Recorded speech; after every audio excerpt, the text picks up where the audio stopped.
নমস্কার, আমার নাম সঙ্গীতা গুপ্ত। ইন্ডিয়া সিনেমার ইতিহাসে না সালার 2 তে যদি কেজিএফ কে না দেখানো হয় না, সবচেয়ে বড় সুযোগ মিস করা হবে। এর চেয়ে বড় লোকসান আর হতে পারে না। ইয়াসের প্রভাব যদি একসঙ্গে আসে, মাত্র 7 দিনে শাসক করে রিঙ্গিং করে দেখিয়ে দিতে পারবে। কেজিএফ ইউনিভার্স স্বপ্ন হলো একটা টিচার্স মার্বেলের মধ্যে ইউনিভার্সে টক্কর দেওয়া। কেজিএফ একটা শুধু সিনেমা নয়, ইমোশন হয়ে দাঁড়িয়েছে। নীল স্যারের মাথা হয়তো ইউনিভার্সের স্বপ্নটা চলছে, কিন্তু কবে কখন রিভিল করা হবে এই জল শুধু উনি দিতে পারে।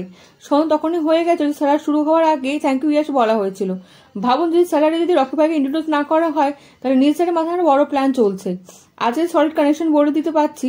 যদি কেউ বলে না কেজিএফ ইউনিভার্স বলে কিছু হয় না, তাহলে এই ভিডিওটা দেখিয়ে দেবেন। স্যালার পার্ট 2 আসতে চলেছে, আগামী বছর রিলিজ করা হবে, এই জন্য শুটিং শুরু হয়ে গেছে। কিন্তু রাজের প্রশ্ন দিলে অন্য সিনেমা চলে এসেছে ইন্ডিয়া 31। এর হাইপ অনেক বেশি, কিন্তু কবে আসবে কি ব্যাপার এখন পর্যন্ত কিছু জানা যায়নি।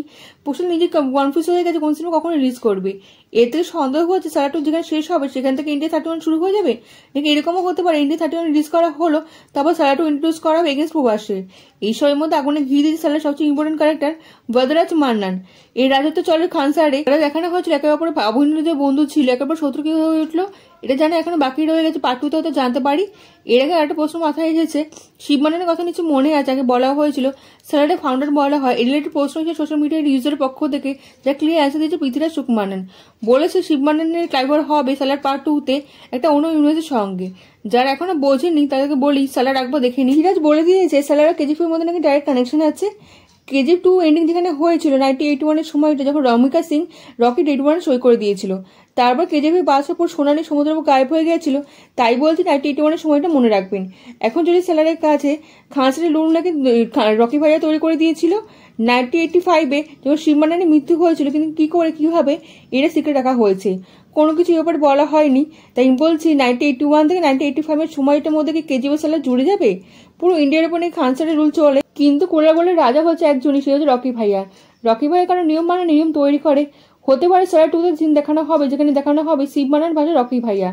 এদের মধ্যে লড়াই এতে বেড়ে যাবে যে রকি ভাইয়ের হাতে শিব মান্নানের মৃত্যু হবে।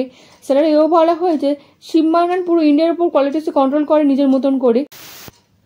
কেজিএফ এর মধ্যে পলিটিক্যাল দেখানো হয়েছিল, সারাতে এমন সিনও দেখানো হয়েছিল রাজমানের কিছু সময়ের জন্য মহলতে গায়েব হয়ে গেছিল বন্দুক কেনার জন্য কার সঙ্গে ডিল করতে। কার সঙ্গে ডিল করতে গেছে এখন দেখানো হয়নি। এত টাইটেল ম্যাচ হতে পারে না, কোইন্সিডেন্ট তো হতেই পারে না। যখন দুটো ফিল্মের গল্প লিখেছে প্রশান্ত নীল, প্রশান্তকে খুব সহজে রকি ভাইয়ের সিম্বানকে দেখিয়ে দিতে পারি। সালার পার্ট 2 তে 5টা গল্প বলে প্রবাসী সঙ্গে ইয়াসকে দেখানো কমপ্লিট ব্যাপার হয়ে যেতে পারে। সালারে তো দেবার বাবার কথা বলা হয়নি, এই ক্যারেক্টার রিভিল করা হতে পারে। প্রবাসী হয়তো অনেক ক্যারেক্টার থাকতে পারে। সালারে হয়তো কোনো ক্যারেক্টার কেজিপি রকি ভাইয়ের সঙ্গে জুড়ে দেওয়া হবে। অনেকে বলছে ইন্ডিয়া 31 এর ইউনিভার্সের পার্ট হতে পারে, কমন কানেকশন জগৎপতি বাবুর সঙ্গে হতে পারে। এমন শুনছি ইন্ডিয়ার বরদারাজ মান্নান সৎভাই হতে পারে। দেবার বদলিন্দি ফিরে আসবে নিজের ভাইয়ের মৃত্যুর জন্য। দুটো সিনেমা পড়েছে আলাদা, তো এত বেশি সঙ্গে কিছু বলতে পারছি না। ইম্পসিবল কিছুই না। এই 3টে সিনেমার কানেকশন হতেও পারে। আর এই 3টে সিনেমার মধ্যে ইউনিভার্স শব্দ প্রথম ব্যবহার করা হবে সালার পার্ট 2 এর পর থেকে। আর হ্যাঁ, এর কাহিনী লিখেছে প্রশান্ত নীল স্যারই। তো সবচেয়ে ইম্পর্টেন্ট ব্যাপার হলো সালার পার্ট 2 না ইন্ডিয়া 31 কোন সিনেমা শুটিং আগে শুরু হবে। আমার মনে সালার পার্ট 2 কিছু সিন স্যালারে দেখিয়ে দিয়েছে আগে থেকেই। আপনি বলুন, প্রবাসী ইয়াসকে যদি একই সিনে দেখানো হয় এর চেয়ে ভালো কিছু হতে পারে। 1981 থেকে 1985 এর মধ্যে থিওরি বললাম, এই মাঝে সময় কি হতে পারে আপনার কি মতামত কমেন্টের মাধ্যমে জানান।